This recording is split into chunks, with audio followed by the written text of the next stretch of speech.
Epon's beats Reakir Friday in global box office face-off. Warner Brothers flying high at the summer global box office with DC Studios' Superman, and Apple F1 has another hit on its hands with the release of Zach Cregger Weapons. The new line horror has debuted with an estimated $42.5 million in North America, $27.5 million from 72 international markets, and thus $70.0 million globally, topping score worldwide weekend chart ahead of fellow new release for Reakir Friday. New Line 1 Barbarian director Cregger specs script in a studio bidding war, reportedly paying him $10 million to write, direct and produce the film, and committing a $38 million budget overall. The risk has paid off. UK-Ireland leads international markets with an estimated $3.6 million weekend haul, including Thursday previews, topping the box office. Next come Mexico, an estimated $2.7 million, France a 5-day $2.0 million,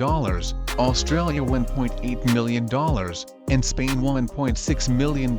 Saudi Arabia, Brazil and Germany are all an estimated $1 million or above, and just below are Indonesia an estimated $916,000 and United Arab Emirates $889,000. Those territory numbers are important, showing the film is working in markets across Europe, Latin America, Middle East and Asia Pacific. IMAX delivered an estimated $8.1 million globally for Weapons, 12% of the total. The Rashomon structured tale in which all but one of a school elementary class of 18 children run off into the night and disappear is told from the perspective of the class teacher Julia Garner, a cop Alden Ehrenreich, a homeless drug addict Austin Abrams, the father of a missing boy Josh Brolin, the school principal Benedict Wong, and the only child from the class who didn't run off Carrie Christopher. Amy Madigan also stars. Weapons earned an A Cinema score rating in North America, and has connected with critics, currently an 81 Metascore. Horror films usually see steep week-to-week declines,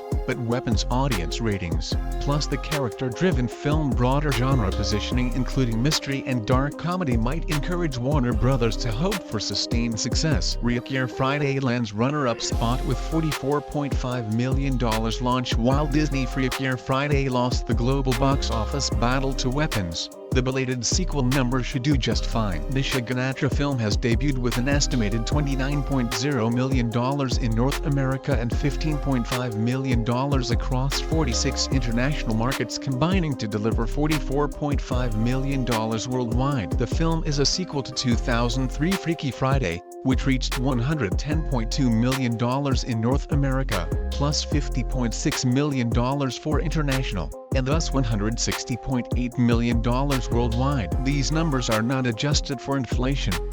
Reakir Friday proves strong in Latin America, opening at the top spot in Mexico, Argentina, Colombia, Peru, Ecuador, Bolivia and Uruguay. Top international market was Mexico, an estimated $2.8 million, ahead of UK-Ireland $2.4 million, and Australia. Next come four Latin markets: Argentina, Colombia, Brazil and Peru, all estimated in the $600,000-$800,000 range, ahead of both Germany $600,000 and France $500,000. Disney estimates that Reakir Friday has reached 85% of its international footprint. Key markets yet to open include South Korea, set for August 27th, and Japan September 5th. Jamie Lee Curtis and Lindsay Lohan reprised their roles from Freaky Friday, this time both swapping bodies with the teenager, the daughter and prospective stepdaughter of Lohan character Julia Butters. Sophia Hammonds. Eat to Rights hits $300 million in China. Chinese historical drama Dead to Rights, which topped the worldwide box office the previous weekend, has fallen to third place. Estimated weekend takings of $41.5 million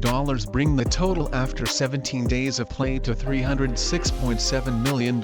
This is the biggest haul for a Chinese film since Spring Festival releases, including Nisha $2, 2.1 billion, and Detective Chinatown $1,900, 503 M. The film is set against events of the Nanjing Massacre 1937-8, during the Second Sino-Japanese War. Also in score worldwide top 10 chart for the August 8th to 10th weekend are Chinese films Nobody and Dongji Rescue. Like Dead to Rights before it, Nobody has seen a big box office rise in its second weekend of play. Estimated weekend takings takings of $35.0 million bring the total after 9 days to $76.9 million. The animation sees a pilgrimage of animal characters, and is adapted from the classical mythological novel Journey to the West. Dongji Rescue has opened with an estimated $27.1 million. $180 M-budget Chinese war epic tells the story of the 1942 sinking of the Lisbon Maru, in which prisoners of war were rescued by Chinese fishermen after it was torpedoed by a U.S. submarine. These events were also covered in 2024 documentary The Sinking of the Lisbon Maru. The fourth non-U.S. film in the weekend top 10 chart is Japanese anime Demon Slayer,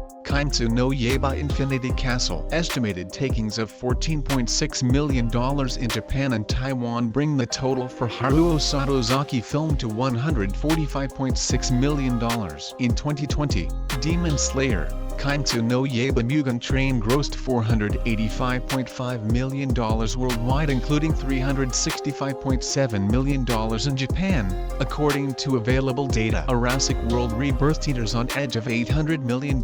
Universal Jurassic World Rebirth added an estimated $20.8 million worldwide at the weekend, bringing its total to just a few $1,000 shy of $800 million. The film is the second biggest of the summer season globally, behind Lilo and Stitch $1.03 billion, and also the third biggest U.S. studio film this year, behind Lilo and also a Minecraft movie $955 million. So far this summer, from the start of May, 6 films have hit $500 million worldwide: Lilo and Stitch, Jurassic World Rebirth, How to Train Your Dragon $624 million, Mission Impossible The Final Reckoning $595.5 million, Superman $578.8 million, and F1 $570.6 million. Disney will hope that the Fantastic Four, First Steps currently $434.2 million, will have enough momentum to join them. F1, which saw a 33% drop globally at the weekend, has shown the most impressive staying power of any of these released, still in the worldwide top 10 chart in its 7th week of play. Superman, with estimated weekend takings of $13.6 million worldwide, has just dropped out of the top 10. The film is in its 5th week of play. Also missing from the August 8th to 10th top 10 chart is Paramount The Naked Gun, which grossed an estimated $14.5 million for the weekend. Just behind F1. Total after 2 weekends globally is $56.4 million.